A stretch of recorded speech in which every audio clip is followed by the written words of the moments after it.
Assalamualaikum warahmatullahi wabarakatuh.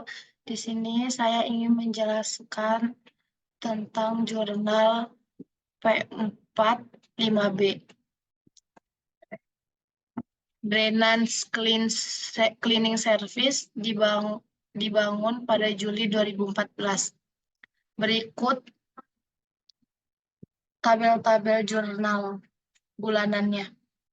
Tanggal 1 Juli, pemegang saham menginvestasikan 20.000 US dollar tunai dalam bisnis dengan imbalan saham biasa. Berarti akunnya itu ada cash sama lawannya itu share capital. Nah, cara buat list kayak gini itu biar bisa langsung pencet kayak gini aja. Itu caranya ke data, terus cari validasi data. Terus nanti di sini tinggal tambahkan aturan karena di sini saya udah nambahin, udah buat jadinya tinggal buka. Nanti tampilannya seperti ini. Terus warnanya bisa diganti-ganti juga biar memisahkan antara cash, share capital, dan akun-akun lainnya. Biar saya atur.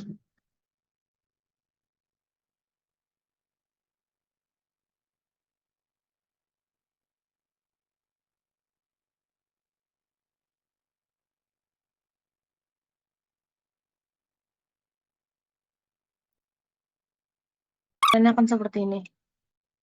Nah, di akun selanjutnya pada tanggal 1 Juli Brennan Cleaning Service membeli truk bekas seharga 12.000 dolar, membayar tunai 4.000 dolar dan sisanya secara kredit. Berarti akun yang masuk itu equipment dan cash. Kenapa equipment? Berarti alat peralatan itu nambah dan cashnya berkurang jadi 4.000. Dan di sini tuh ada 3 akun, itu equipment, cash, dan account payable.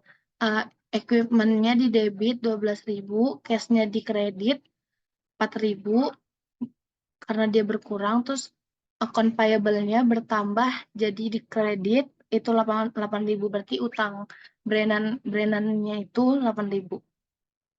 Pada tanggal 3 membeli perlengkapan kebersihan seharga 2.100 dolar secara kredit. Itu tuh akunnya ada 2, supplies dan lawannya itu account payable. Supplies-nya itu di debit karena dia bertambah. Terus habis itu account payable-nya kalau bertambah itu di kredit, berarti di sini ditambahnya. Nah, pada tanggal 5 membayar tunai 1.800 dolar untuk polis asuransi 1 tahun yang efektif tanggal 1 Juli. Nah, di tanggal 5 ini berarti prepaid insurance-nya itu prepaid insurance itu dia itu apa ya? Oh, dia itu pembayaran asuransi selama setahun gitu.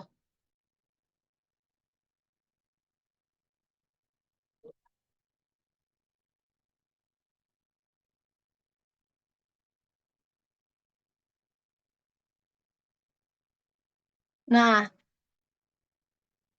dia membayar asuransi kayak asuransi setahun itu 1.800, sebesar 1.800, dan secara kredit berarti kreditnya berkurang di cashnya berkurang di kredit berarti. Terus tanggal 12 menagih pelanggan sebesar 5.900 dolar untuk layanan pembersihan. Nah, di sini itu tanggal 12 itu ada 2 akun. Akun receivable itu berarti bertambah kan, karena pelanggannya itu masih utang sama kita 5.900. Terus habis itu kita sudah mengeluarkan jasa, berarti itu tuh jatuhnya di kredit. Akun keduanya itu service revenue. Tanggal 18 itu membayar tunai 1.500 untuk jumlah utang truk dan 1.400 untuk jumlah utang bersih-bersih, alat bersih-bersih. Nah, ini kan dari tanggal 1 ini kita Brennan ini kan ada beli truk kan, tapi ada dan kita punya Brennan ini punya utang 8.000 ke perusahaan ke truknya ini, ke orang yang jual truknya ini. Jadinya perusahaan itu membayar utang truk itu 1.500. Berarti account payable-nya itu berkurang jadi 1.500. Nah, terus habis itu pas tanggal 3 ini kan perusahaan ada beli perlengkapan kebersihan seharga 2.100 secara kredit. Nah, jadi 2.100 ini kita utang, 2.100-nya kita utang dan perusahaan bayar pada tanggal 18 ini. Nah, bayar sejumlah 1.400. Berarti secara cash, secara tunai berarti kalau ditotalin 1.000, berarti kalau misalnya 1.500 tambah 1.400 sama dengan 2.900. Berarti uang cash perusahaan itu berkurang jadi 2.900. Dan account payable-nya berkurang jadi 1.500 dan 1.400. Tanggal 20 membayar tunai 4.500 untuk gaji karyawan. Berarti salaries and wages expense-nya itu bertambah 4.500 karena ini gaji karyawan yang udah dibayar, terus cash-nya ini berkurang jadi 4.500. Terus yang tanggal 21 mengumpulkan uang tunai sebesar 4.400 dari pelanggan yang ditagih pada 12 Juli. Jadi di sini tuh perusahaan nagih utang ke pelanggan kita sebesar 4.400. Berarti kas kita bertambah di kredit, terus account receivable-nya itu berkurang jadinya di kredit. Cash-nya di debit, account receivable-nya di kredit. Terus habis itu tanggal 25 menagih pelanggan sebesar 8.000 untuk layanan pembersihan. Nah, ini sama kayak tadi tanggal 12. Jadinya tuh pelanggan ngutang ke kita dan kita udah ngeluarin jasanya buat mereka. Jadinya account receivable-nya itu bertambah karena pelanggan ngutang sama kita. Terus habis itu service revenue-nya berkurang karena kita udah ngeluarin jasanya itu, udah nggak ada utang buat pelanggan, dan itu sebesar 8.000. Dan account receivable-nya di debit, service revenue-nya di kredit. Terus di sini itu gasoline expense itu dia tuh kayak biaya bensin gitu, biaya bahan bakar kayak gitulah buat peralatan, buat alat-alat kayak bensin-bensin gitu. Nah, tanggal 31 itu tuh membayar $350 untuk tagihan bensin bulanan truk tersebut. Berarti di sini itu bensinnya kan bertambah berarti kan sebesar $350 dan cash kita itu cash perusahaan itu berkurang jadi 350. Tanggal 31 menyatakan dan membayar dividen tunai sebesar $1.200. Itu dividen itu tuh kayak membayar hasil keuntungan dari saham. Jadi kita membayar ke orang, jadi perusahaan itu membayar hasil keuntungan dari saham itu sebesar 1.200 dan cash perusahaan berkurang sebesar 1.200. Berarti dividennya itu di debit dan cash-nya itu di kredit.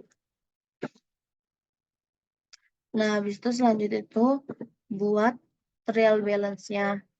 Jadi kayak dipisah-pisahin cash, account receivable, account equipment. supplies, prepaid insurance, salaries, dan lain-lainnya. Sebelum buat real balance-nya itu, kita harus buat general ledger-nya. Jadi itu biar tahu kan, biar kita tahu, kita pisah-pisahin nih satu-satu akunnya kayak gini. Nah, terus habis itu dibuat trial balance-nya. Trial balance yang dimasukin itu kayak yang di sininya. Hasil akhirnya itu. Kayak gini, hasil akhirnya ini.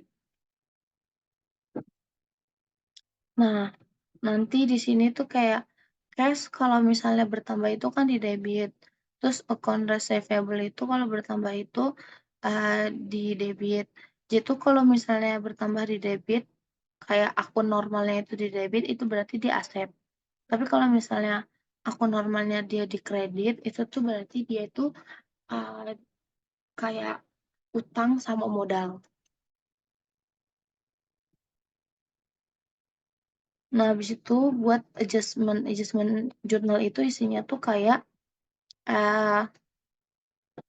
account receivable-nya di sini tuh account receivable karena ada utang yang nggak terselesaikan sama pelanggan. Jadi tuh pelanggan tuh bayarnya tuh bukan bulan Juli, jadi itu bulan selanjutnya kan. Nggak mungkin kan kita bakal masukin apa namanya utang sisanya itu yang dibayar di bulan Agustus, tapi kita masukin ke Juli, jadi nggak mungkin. Jadi itu pelanggan ini nggak bisa menyelesaikan utangnya itu di bulan Juli ini. Jadi kita catat itu ada sisa utang pelanggan itu sama kita sebesar 3.300, dan service revenue yang udah keluar itu ya udah 3.300 ini. Nah, depreciation expense itu di sini tuh penyusutan si peralatan yang tadi kayak apa, truk kan.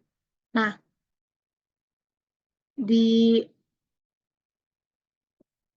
keterangan instruksi yang dalam soal ini tuh udah dibilang kalau misalnya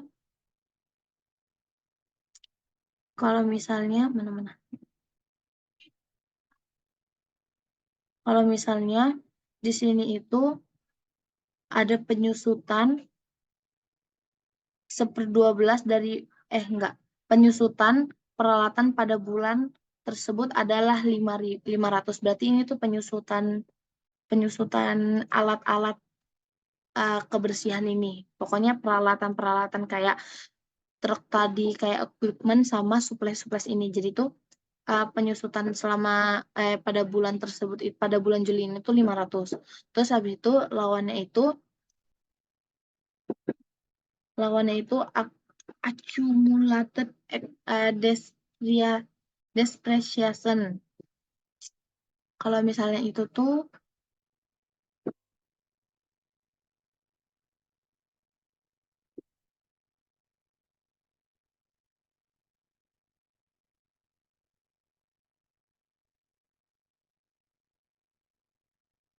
nah, kalau ini tuh kumpulan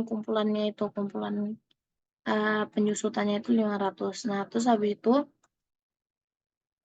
insurance expense-nya ini kan penyusutan asuransinya itu pada bulan ini tuh udah ada keterangannya udah ada instruksi dari soalnya itu 1/12 dari masa asuransi telah habis masa berlakunya. Berarti kenapa bisa 150? Karena di sini kan 1/12 dari mana tadi? 1/12 dari 1.800 itu kan 150 kan. Nah, jadinya di sini dimasukin 150. Berarti penyusutan asuransinya itu sebesar 150. Dan prepaid insurance itu berarti si harga si sahamnya itu semakin berkurang, semakin berjalannya bulan itu bakal semakin berkurang gitu harganya. Jadi itu 150 berkurangnya kan selama per bulan. Terus habis itu di sini itu surplus expense itu berarti jatuhnya itu kayak dalam sebulan ini kan berarti kan perlengkapan kayak misalnya yang bisa habis selama sebulan ini tuh kan akan habis kan. Yang awalnya supplies-nya itu ada 2.100, itu selama sebulan itu berkurang menjadi 600. Nah, berarti 600 dikurang 2.100 itu 1.500, berarti sisanya itu 1.500. Dan berarti supply-nya itu yang berkurang tuh ini 1.500. Berarti yang udah kepakai ini 1.500 dan yang udah habis ini 1.500. Nah, berarti yang berkurang supply-nya itu 1.500 selama sebulan. Nah, terus habis itu Salarias and wages ini kan gaji kan. Nah, tadi tuh kita gaji bayar di sini tuh cuman 4.500. Dan sedangkan kalau misalnya kita hitung, dan itu kan tanggal, kita bayar tanggal 20. Dan berarti kan kalau misalnya selama sebulan ini kan masih ada sisa-sisa dari tanggal 21 sampai 31 kan. Jadi itu kalau misalnya kita hitung, misalnya per bulan ini kita bakal ngegaji karyawan ini 1 juta, ya kan? 1 juta. Berarti kalau misalnya per harinya itu 1 juta kurang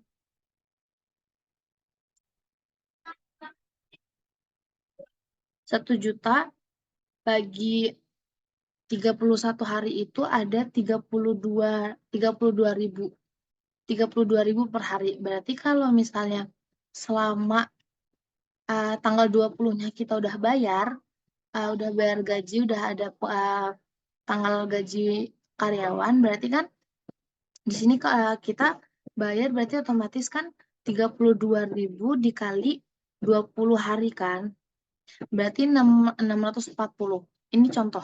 Berarti 640 berarti kayak aku ngebayar 640 ini ke karyawan itu, otomatis dalam tanggal 21 ini sampai 31 ada gaji yang masih aku pegang buat dia kan. Berarti kan sisanya itu dari 640 dikurang 1 juta ini kan ada 360 kan. Berarti 360-nya ini bakal ditaruh ke adjustment jurnal ini. Karena kita tuh masih ada utang sama karyawan ini.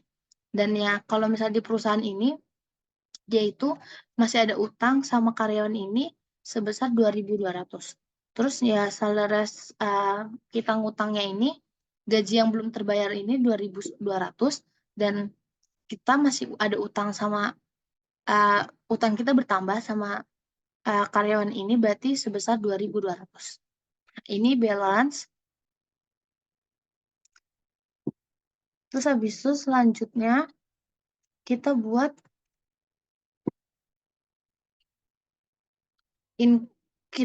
ini general ledger-nya. General ledger-nya itu jadinya itu di sini ada trial balance, adjustment trial balance, income statement, sama statement of financial portion. Nah, di sini trial balance ya udah kita tinggal masukin aja. Jadi kayak yang ada di trial balance di sini tadi tuh yang ini ya. Yang ini kita tinggal pindahin aja nih hasilnya, semua yang data-data ini nih kita pindahin nih ke sini nih. Ke sini. Ya Kak, mana?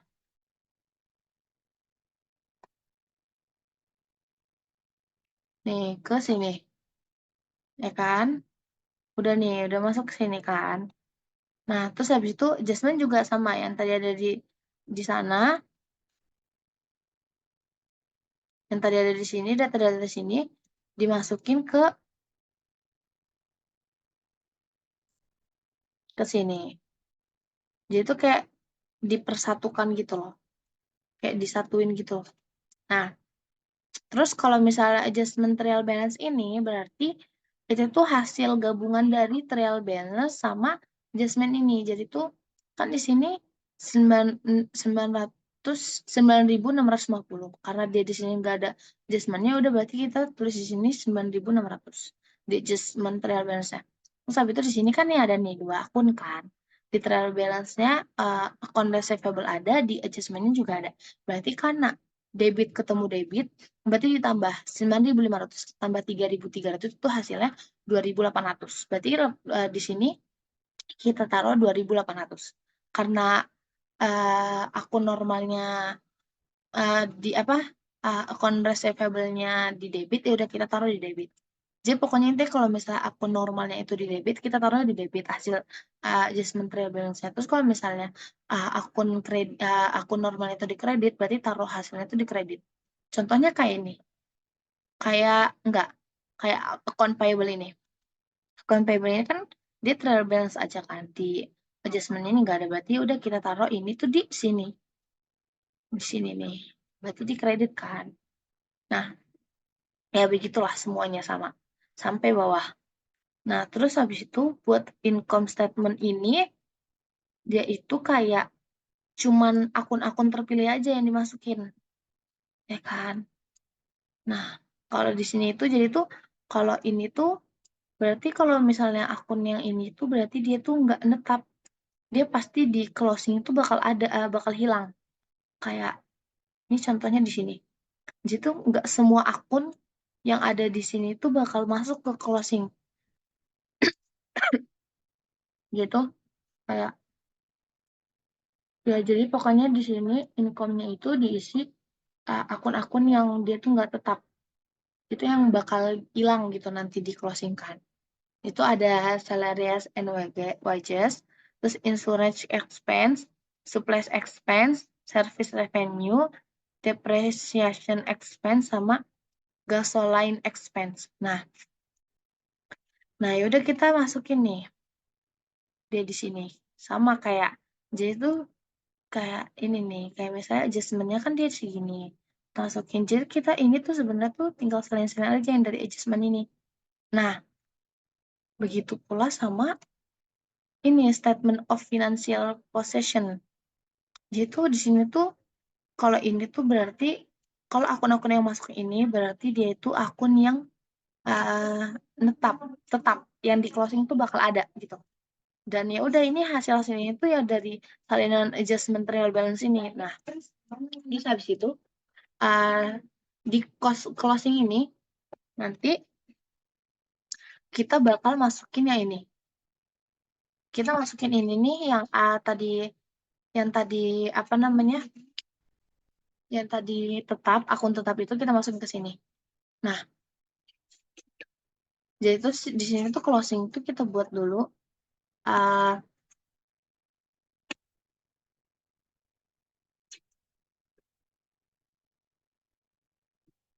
oh iya ya. Jadi di sini kayak di sini kan ada nih. Jadi tuh kita buat income income statement itu table sendiri-sendiri sama uh, retained earning statement, service statement of financial posting, bla bla. Nah itu kita tambahin di sini kan gitu. Kayak misalnya di sini service revenue-nya 17.200. Terus habis itu tuh dari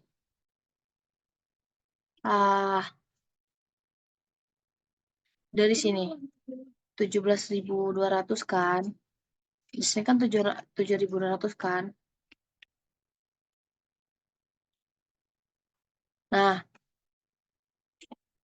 oh jadi itu di sini tuh pokoknya closing interiors ini tuh revenue-nya tetap masuk di sini. Terus habis itu income-nya jadi itu income tuh kayak hasil laba bersihnya itu terus dimasukin jadi 7.200.